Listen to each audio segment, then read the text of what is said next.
What's going down, everybody? Brother Stavanis here. Welcome back to Command Center Wargaming, and just a very quick update on how it's all going with the Aeronautica.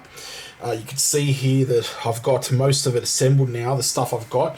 Now, I've got a Thunderhawk gunship coming down from Western Australia. Should be here very soon from a company called Emperor. It's basically an authorized reseller, okay, from GW. It's actually really good. Basically, we've got a Thunderhawk on the way. We've got, this is the Storm Eagle gunship, right? These are the Fire Raptors over here with the little sponson turrets, right? There you can see I've actually got the auto cannons stuck in there. All right, they've been magnetized. And then we have the Xiphons. So there's 3 Xiphons here, but there's another Xiphon in the other kit, which is this kit here.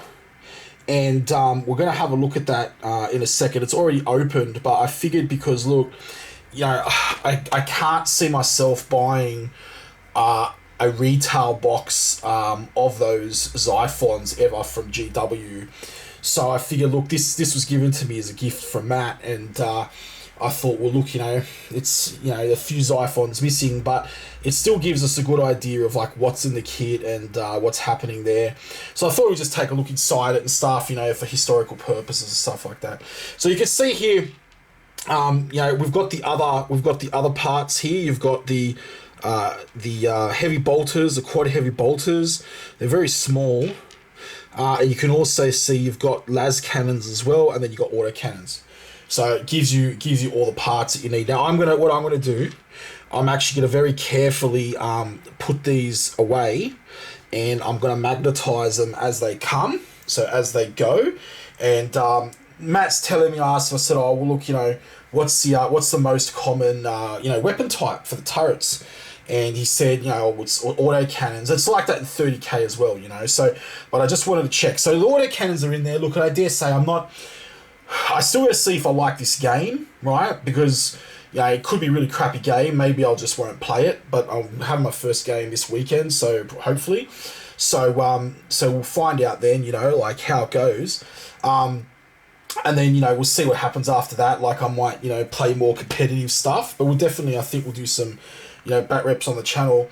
But look, you know, because it's just casual games at this point in time, you know, I don't think anyone's really going to sort of go off at me because, you know, the sponsors are showing auto cannons, as long as they're not like, I'm not saying, you know, they're a different weapon type to what they are, because it's more of beer and pretzels games at this point. But just in case I do want to go more competitive with it, so you can see here it's magnetized, right? Just in case I do want to go more competitive with it, I've got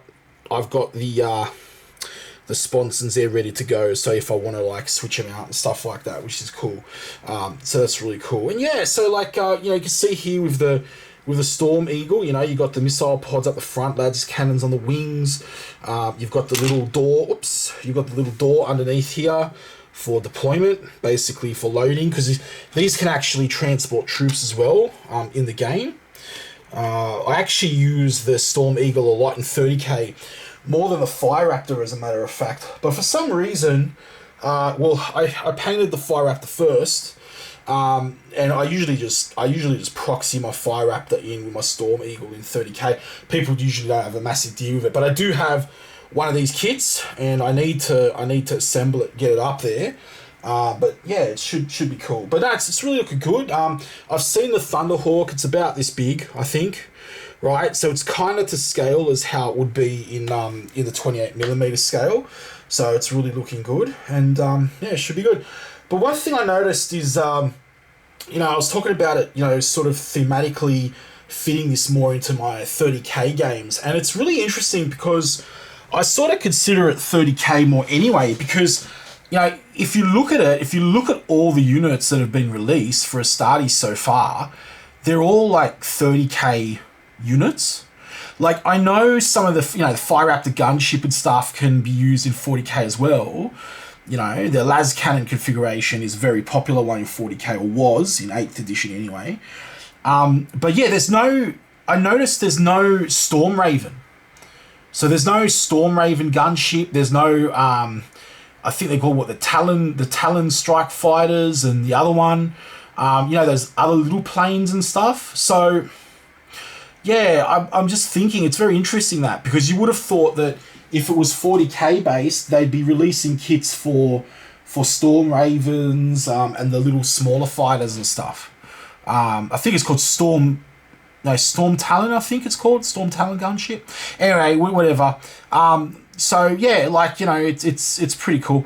And but then on the other hand, it's like, well, the starter kits has sort of got orcs in it, and the other starter kit has Imperial Navy, which sort of matches up with Horus Heresy. But there's orcs, and like orcs weren't really featured too much, if at all, in the Horus Heresy. Like, there was talk about them, but they're not really kind of like a massive playable faction, in terms of like the official rules. So yeah, it's interesting that. So it seems to be more 30k themed anyway, and I'm just wondering how that sort of is going to work, and if they're going to expand to more 40k units later and stuff anyway as well. But so that's them, and they're really cool. I mean, I was saying, they're really fantastic minis. Really, really fantastic. I'll just give you an idea of the scale. So you can see here, I've just got a GW paint pot right here. And you can see they're not, they're not small. Like, this would probably be the size of a Mark 7 Space Marine. Right, I don't call them firstborn on my channel, because that's just, they're not firstborn. But anyway, so basically, it's a Mark 7 power armored Space Marine right here, roughly in height and stuff, just on the base. And you can see here it's quite a decent size, right? So they're not the cheapest of kits, but you do get really well detailed models with these kits, and I'm very happy with them. Like, even just as models themselves. They're really, really cool. So I'll just kick these aside for a second. The other thing I wanted to go through, we want to have a look at this Xiphon box. Okay, so just orderly just tuck these aside. All right, I don't want to lose these, because I'm gonna need them at some point, I think. My other option was, I could just say, well, I could just glue them on, and then just say, have two fire raptors that are, have auto cannons, and then just buy another two, with the quad heavy bolters and stuff as well. But that's kind of getting a bit redundant, I think. So I'm not going to worry about that too much. But yeah, anyway, that's too much money. That's like $150. Mate, like, there's so much I could get, that's going to be more useful for me. So it's better that I just, drill that in and magnetize it.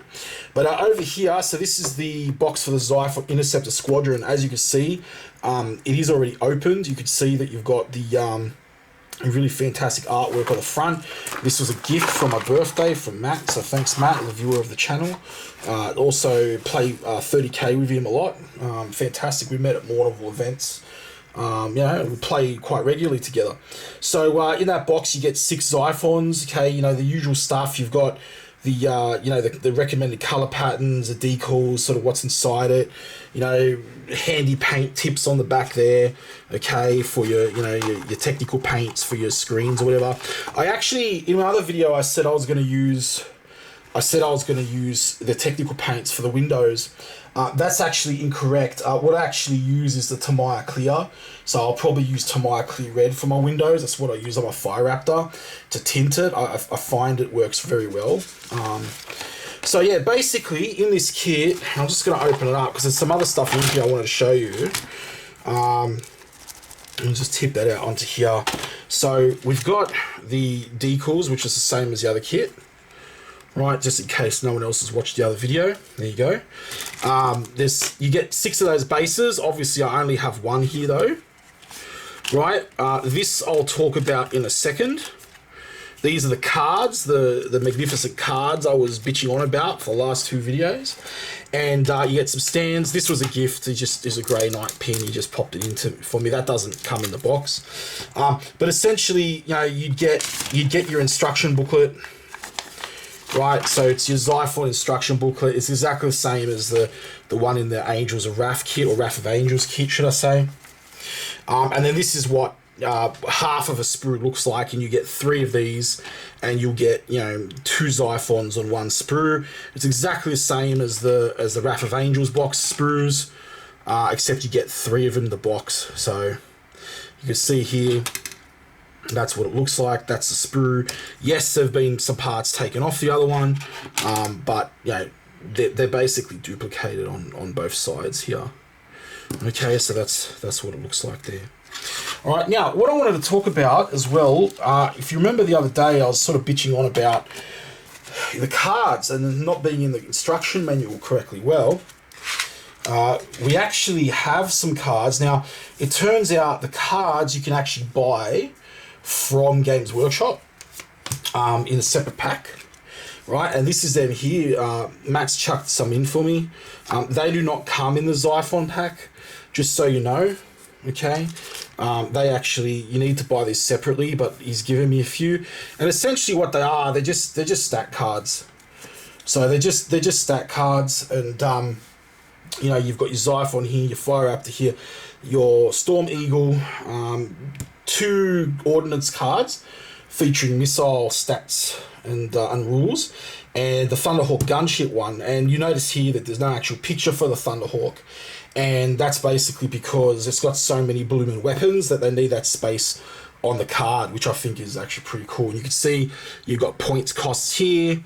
Okay, you've got structure, throttle, arc maneuvers, handling, max speed, max altitude.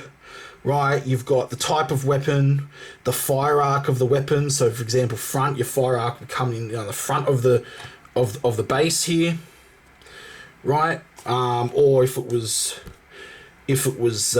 side, side, back, here you go. That's the rear arc. Okay, some units will have other special arcs as well, though. You've got the range here. So these are the ranges and effectiveness at those ranges. And the damage and your ammo, UL for unlimited, special. So when you have a certain weapon, it has a special damage type or a special damage modifier. That's displayed up over here. And like I said before, no, these cards aren't essential for playing. You don't need them 100%. But I think especially if you're a new player like myself to this system, you want to be having those cards. And you want to be referencing those cards all the time, because it's a lot easier to do that than to sit there with a rule book and all these instruction manuals and looking on the back, and these are flimsy, you drop some beer on it and then it's all over. So cool.